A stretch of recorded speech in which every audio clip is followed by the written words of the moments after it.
Welcome sa Clarvans Channel mga katiktik. Ngayon meron tayo ditong Oppo A9 2020. Yan, naka-Google account po ang aking cellphone at ito po ay ating ibabypass. So make sure mga katiktik na pareho tayo ng version at model na hawak. So punta tayo dito sa emergency call at i-dial lang natin asterisk sign number 899 and then pindutin mo ulit yung sign number.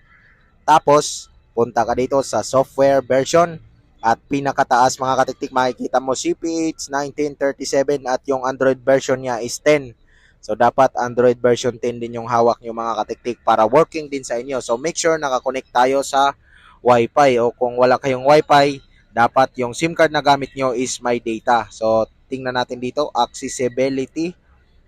Try natin i-on yung talkback dito mga katiktik. So yan. Ito ang pipindutin natin. Tingnan natin. So, pag ganyan yung lumabas mga katiktik, hindi po pwede ang talkback. Gamit ang talkback dito mga katiktik. So, ibang way ang ating gagamitin.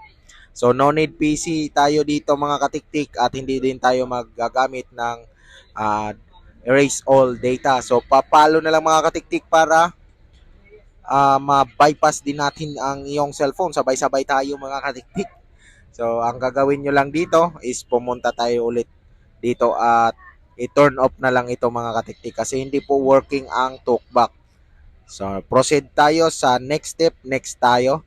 Pupunta lang tayo doon sa may Wi-Fi portion. Dito, yan, dito.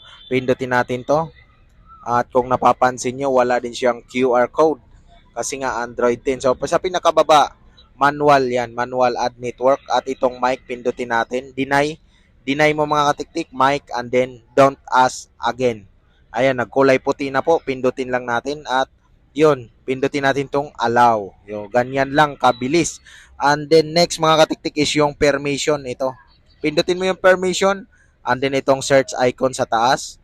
Pagka-pindot mo niyan, i-type mo lang mga katiktik ang SET. Yan. SET. Tapos i-scroll up mo siya mga katiktik, pumunta ka dito sa set lock screen password. And then itong set lock screen password mga katiktik. Ayan, antayin natin.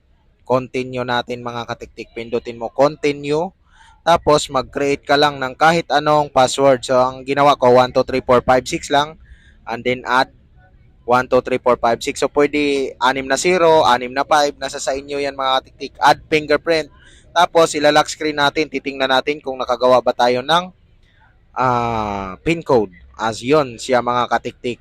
Nag-success po siya, nag-add po siya ng PIN code. So, ang next nyong gagawin kapag naka-create na kayo ng PIN code or password is ibaback mo na lang ito mga katiktik. Yan, ganyan lang kasimple ang pag-bypass ng A9 2020 mga katiktik. Back to pinakauna. Yan, back to pinakauna ang tawag dyan mga katiktik. And then next lang natin.